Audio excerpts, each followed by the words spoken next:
बढ़ते आगे और अब वक्त है एक बड़ी और एक्सक्लूसिव खबर समझने का।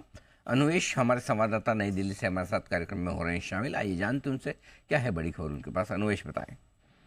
Good afternoon sir. इस बार की जो खबर है वो एचएएल से जुड़ी हुई है। हाल ही में हमने सुना था कि एचएएल के जो प्रोडक्शन है उसमें काफी दिक्कतें आ रही हैं। जो जेट इंजन थे जो यूएस से आने थे उसमें प्रॉब्लम आ रही थी, लेकिन डोनाल्ड ट्रंप की सरकार आने के बाद अभी ये बताया जा रहा है कि लगभग 16 इंजन जो है वो एचएएल की तरफ रुखसत कर दिए गए हैं, एचएएल की तरफ आ रहे हैं। लेकिन बड़ी खबर यह है कि तेजस मार्क 2 जो तेजस मार्क 1 का अपग्रेडेड वर्जन है उसको पहले जो कई अटकलें लगाए जा रहे थे कि उसको शायद बाहर प्राइवेट प्रोडक्शन लाइन में दे दिया जाएगा।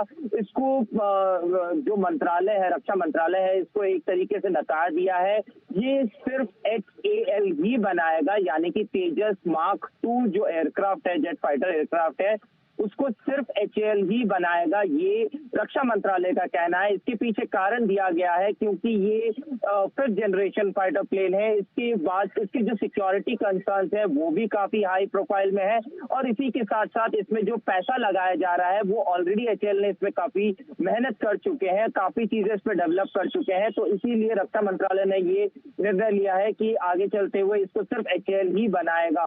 वहीं पे ऑलरेडी 83 फाइटर जेट एयरक्राफ्ट का एक ऑर्डर ऑलरेडी एचएएल के पास है, जो तेजस MK2 बनाया जाना है, जो लगभग 40,000 करोड़ से अधिक का बताया जा रहा है। और इसी के साथ साथ एचएएल की जो ऑलरेडी 2 एग्जिस्टिंग मैन्युफैक्चरिंग फैसिलिटीज है, चाहे वो एक बैंगलोर में हो और दूसरा नासिक में, इनमें से एक फैसिलिटी को ट्रांसफर किया जाएगा जो तेजस MK2 यानी कि मार्क 2 जेट एयरक्राफ्ट बनाएगा। और 2029 तक ये ट्रांजिशन जो है इसको कंप्लीट कर लिया जाएगा। इसका मतलब कि 2029 से तेजस का MK2 जो फाइटर जेट है उसका प्रोडक्शन लाइन शुरू हो जाएगा। और इसी के साथ साथ उसके आगे कहीं ना कहीं एमका भी, जो भारत का एयरक्राफ्ट है, फाइटर जेट एयरक्राफ्ट है, जो आगे चलते हुए बनाया जाएगा, उसको भी सेम लाइन पे लिया जाता हुआ यहाँ पे दिख रहा है। और एचएएल के लिए कहीं ना कहीं ये बहुत बड़ी खबर यहाँ पे आती हुई दिख रही है।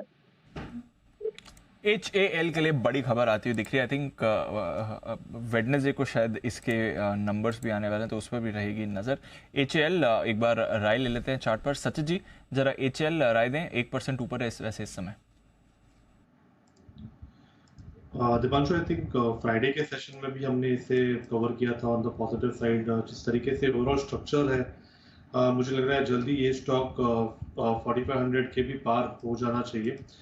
वीकली एंड मंथली चार्ट्स पे मुझे लग रहा है थोड़ी सी इंप्रूवमेंट नजर आ रही है, एंड एक क्लासिक डबल बॉटम फॉर्मेशन का कंफर्मेशन यहाँ पर आ चुका है। तो आई थिंक यहाँ पर खरीदारी करने की ही पोजीशन होगी। मुझे लग रहा है जब तक नीचे 4385 के नीचे क्लोजिंग नहीं आती तब तक आई थिंक ये पॉजिटिव मोमेंटम बरकरार रह सकता है।